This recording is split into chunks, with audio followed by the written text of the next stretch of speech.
ঈদের পর প্রথম কর্মদিবস। নগর ভবনের কর্মকর্তাদের আগেই সকাল সকাল হাজির ইশরাক সমর্থকরা। ঘুম থেকে উঠে সোজা নেতাকর্মীদের সাথে যোগ দিলেন ইশরাক নিজেও। তাকে ঢাকা দক্ষিণ সিটি কর্পোরেশনের মেয়রের শপথ পড়ানোর দাবিতে আন্দোলন করালো দ্বিতীয় মাসে। এই আন্দোলনের কারণে 1 মাস ধরে নগর ভবন কার্যত বন্ধ। তবে এবার আন্দোলন চললেও সেবা বন্ধ না করার কথা জানান ইশরাক। এখানে যে জরুরি সেবা এবং নাগরিক দৈনন্দিন সেবার সাথে যারা যুক্ত রয়েছে তাদের সাথে আমি শুরু থেকেই কানেক্টেড ছিলাম এবং পুরা 21 দিনের যে ঈদের পূর্ববর্তী সময় কিন্তু আপনি দেখবেন কনজারভেন্সি ডিপার্টমেন্ট চালু ছিল, কোনো সমস্যা হয় নাই। আমরা নিশ্চিত করেছি আমাদের এই আন্দোলনের কারণে যাতে আপনার বর্জ্য ব্যবস্থাপনাটা থমকে না যায়। একইভাবে আমরা এখন যেহেতু ডেঙ্গুর প্রকোপ দেখা দিচ্ছে, আমরা স্বাস্থ্য বিভাগের সাথে সমন্বয় করে তারা যাতে তাদের কাজটি তারা করছে।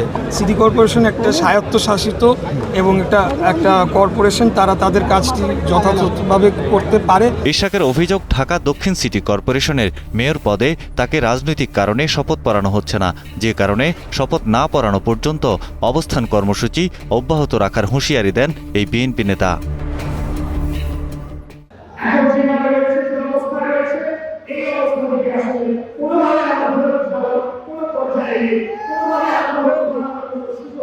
রোববার সকাল থেকে ইশরাকের অনুসারীরা নগর ভবনে একত্রিত হন। বেলা 11টার দিকে আসেন ইশরাক হোসেন।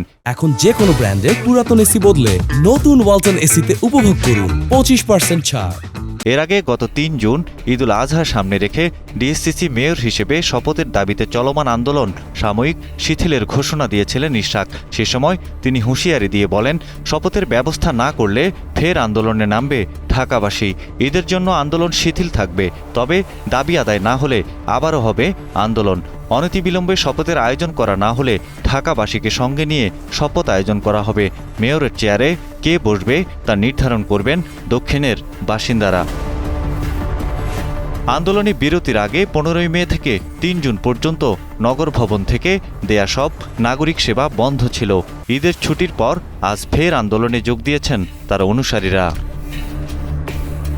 2020 সালের 1 ফেব্রুয়ারি ঢাকা দক্ষিণ সিটি কর্পোরেশনের নির্বাচন হয়। সে সময় আওয়ামী লীগের প্রার্থী শেখ ফজলে নূর তাপসকে বিজয়ী ঘোষণা করা হয়।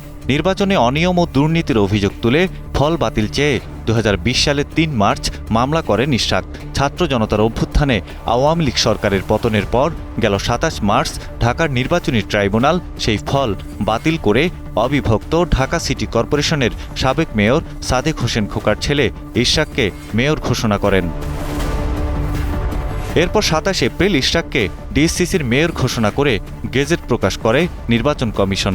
কিন্তু তাকে যেন শপথ পড়ানো না হয়, সেজন্য গত 14ই মে হাইকোর্টে রিট আবেদন করা হয়।